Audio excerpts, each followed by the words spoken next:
existe uma novela, que eu vou usar a mesma palavra, se tu me permites, Ruschel, para trazer, então, que eu acho importante colocar na nossa conta aqui.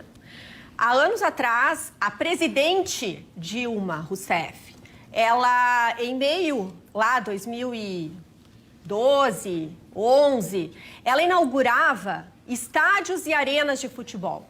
Os senhores sabem que eu não entendo nada de futebol, mas de números eu entendo um pouco. E para os senhores terem uma ideia, enquanto faltava hospitais, faltava EPIs, faltava médicos, se inaugurava Estádio Mané Garrincha Brasília, custo do nosso dinheiro, seu, meu, de todos nós, 1 bilhão e 700 milhões de reais. Arena Pantanal, Cuiabá, 600 milhões de reais, dinheiro público.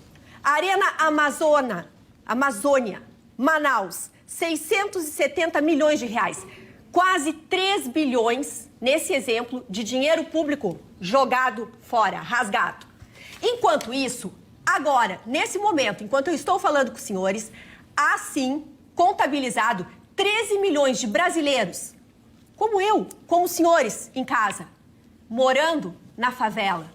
Quem não morou na favela não tem ideia do que é morar na favela. Só que eles estão morando na favela, presos em casa. Eles não podem sair. Eles não podem buscar o dinheiro que faz a renda do dia. E eles têm família, têm crianças, estão dentro das suas casinhas, vou chamar assim, para ser honrada com essas pessoas. 38 milhões de brasileiros hoje são informais, sem renda, trancados em casa. 24 milhões trabalham por conta própria, estão trancados em casa. E 11 milhões eram os desempregados, que eu trazia os números aqui, antes dessa atitude do poder de nos trancar em casa. Então, gente, é muito grave, é muito sério o que está acontecendo.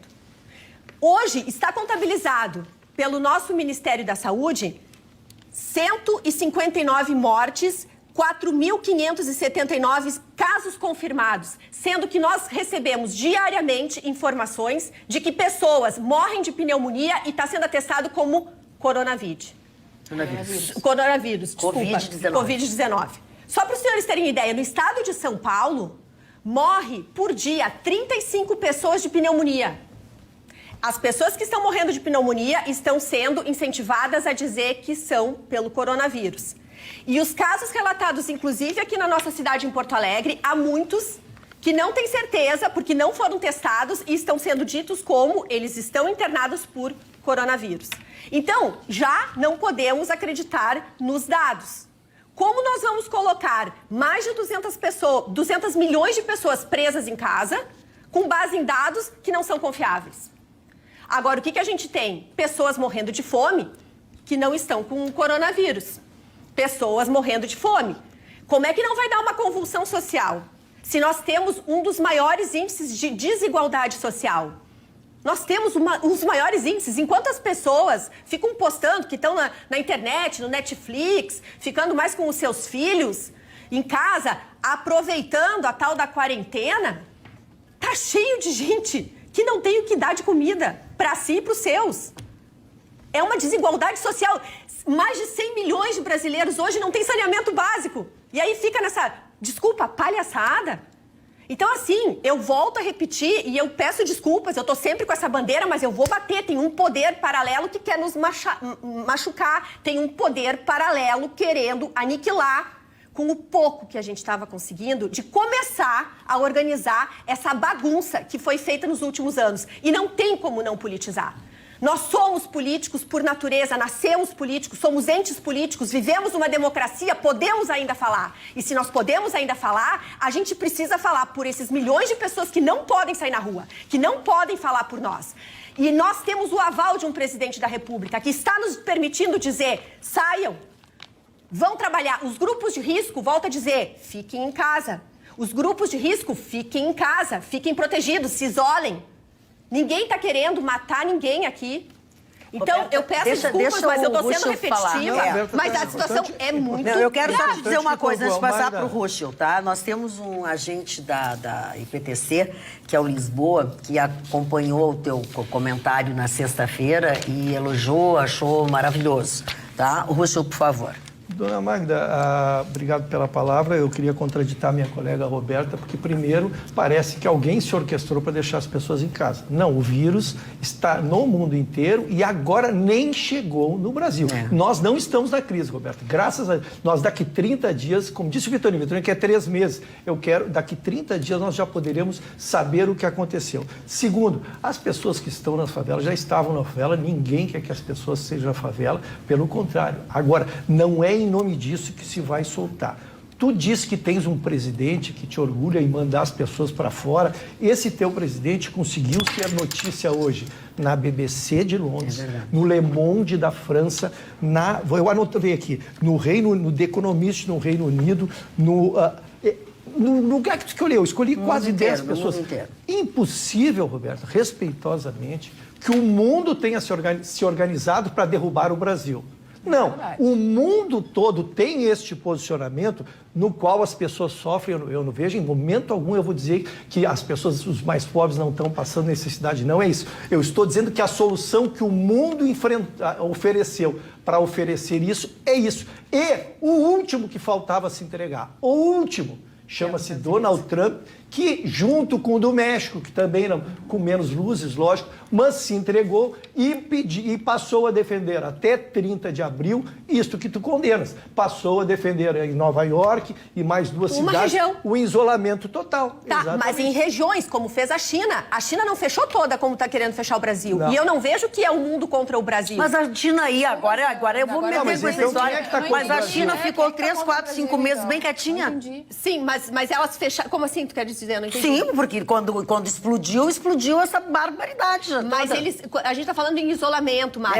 Eu sei, isolamento nunca fez. total. Foi feito. Olha aqui, ó. Por isso que eu disse aprender com o exemplo dos outros. E o Wuhan fechou, num primeiro momento, 10 milhões de pessoas. E nós estávamos aqui embasbacados. Como é que se consegue trancar 10 milhões de pessoas? E deviam ter pobres ali, deviam ter pessoas nessa dificuldade. Depois a China fechou 55 milhões de pessoas, pessoal. 55 milhões. E hoje a China já é o 4º ou 5º país. Estados Unidos já passou em número de casos, Itália já passou em número de casos, Espanha já passou em número. Todos os países que tardiamente tomaram a posição que hoje nós defendemos, que é o isolamento e depois a soltura. Ninguém está dizendo que nós vamos ficar 3 meses fechados em casa, que todo mundo vai falir. Se pediu que por um determinado período se fique em casa para garantir a saúde de todos e que voltemos depois com mais saúde. Deixa só a Carla falar e eu passo para vocês. Eu acho que a gente precisa ser um pouco mais propositivo.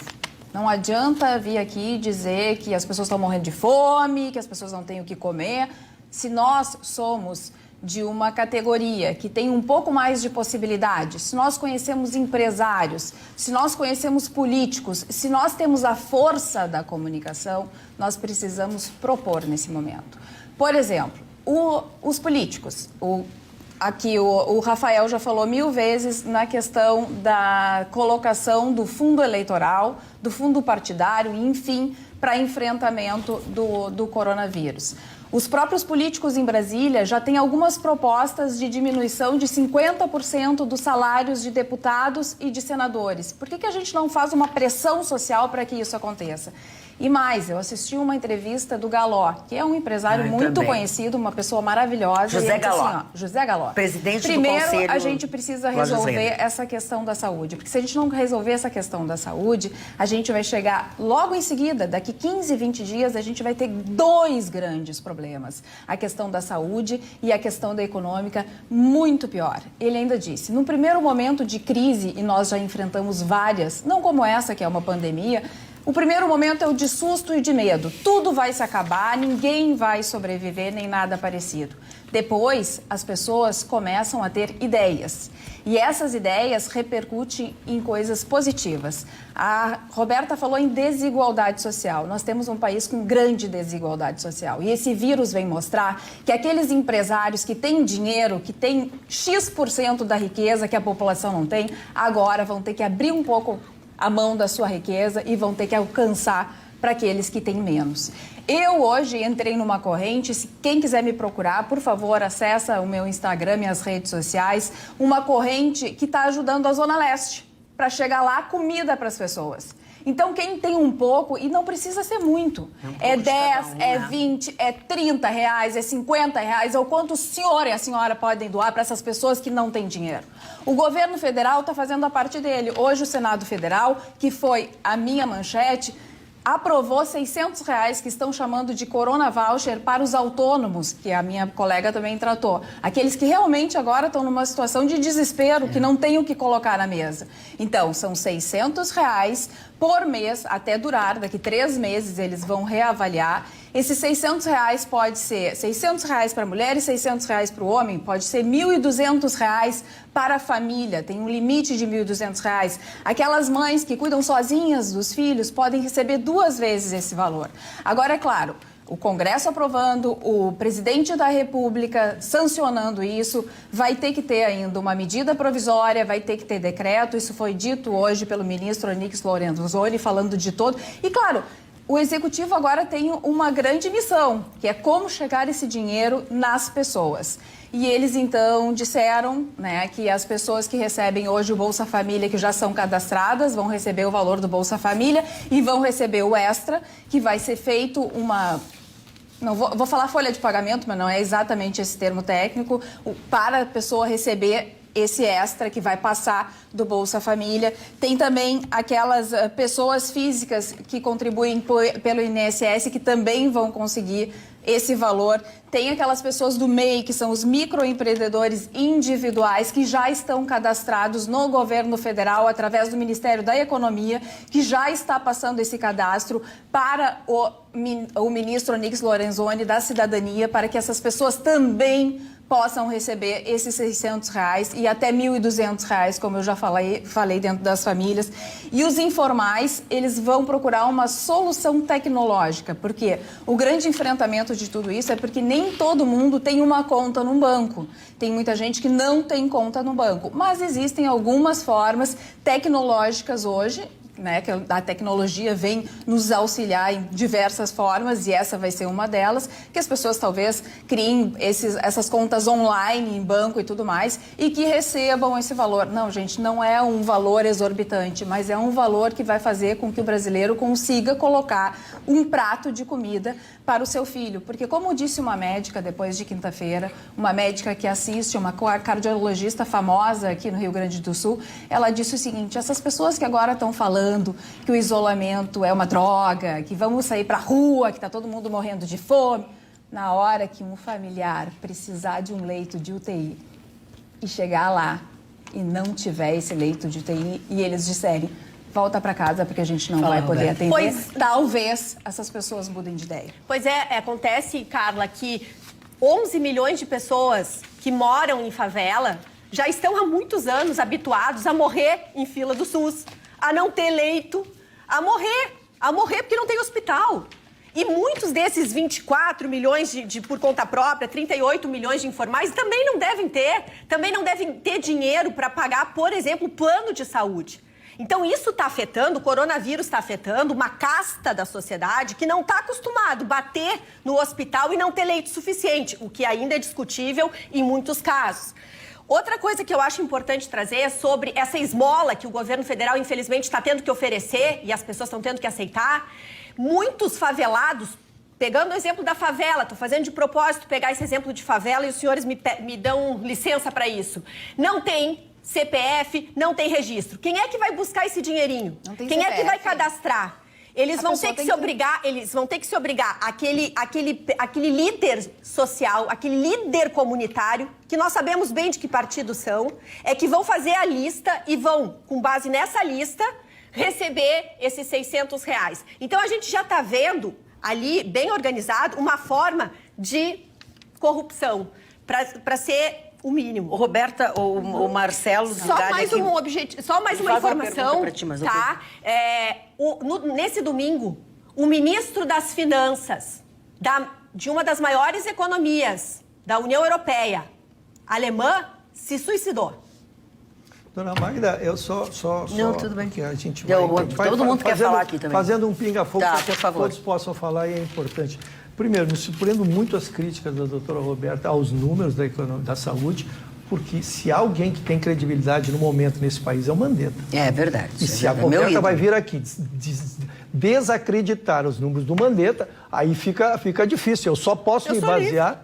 Hã? Eu sou livre, eu posso pensar o que Não, eu quiser. é que Ninguém me tirou a liberdade. Não, querida. E se eu penso diferente de um ministro, sou eu. Meu nome é Roberto, dele Não, é eu o ministro, eu perguntei. com todo respeito, eu vou questionar sim. Lógico. Já estão nos tirando muita liberdade. Não vou calar, não vou calar. Não vou. A gente tem que ser muito corajoso. Roberta, e longe de mim achar que eu quero te bom. calar. A minha pergunta é que, de repente, tu tinha alguma informação que nós não temos sobre o Mandetta. Não, eu tenho Porque as informações Tu está claras. desacreditando porque tu está desacreditando, As é pessoas isso? aqui que estão nos escutando, em suas casas, têm a realidade delas. E se o governo fosse bater e escutar todo mundo, se nós tivéssemos uma urna para poder votar ou se expressar no que a gente teria, nós teríamos a realidade verdadeira. Deixa eu fazer a Ainda pergunta ainda do não tem Marcelo morte aqui. suficiente para as É que eu pessoas queria- acreditarem Tá, mas na é potência que assim, ó, do é que vírus. o Marcelo Mondadori pergunta se é impressão dele ou tu és a paladina dos empresários.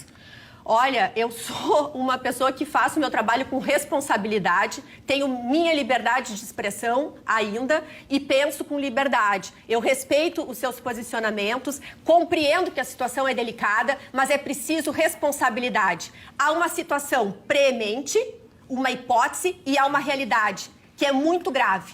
Das pessoas passando fome, Conclui, sem dinheiro. Rússio, eu tenho que... Todo mundo quer falar e eu preciso... Não quero interromper ninguém. Mas Não, é que não, a gente mas vai só falando. conclui. Em relação ao Mandetta, tá, dona Maia? Por que eu falei nele, se a doutora Roberta... Então, ela está dizendo uma opinião dela que é respeitável e com a credibilidade que ela tem com todos os seus seguidores e seus fãs ali. Eu falei do Mandetta porque ele, dona Maia, foi seguidamente, repetidamente elogiado por nós nessa bancada aqui. E talvez fosse a única unanimidade, aqui, porque, primeiro, ele nos deu segurança. Ele mostrou que tinha conhecimento daquilo que estava fazendo. Ele, em algum momento, passou que estava fazendo uma experiência, foi lá brincar de ministro. E eu vou dar o maior elogio que esse ministro poderia receber até agora.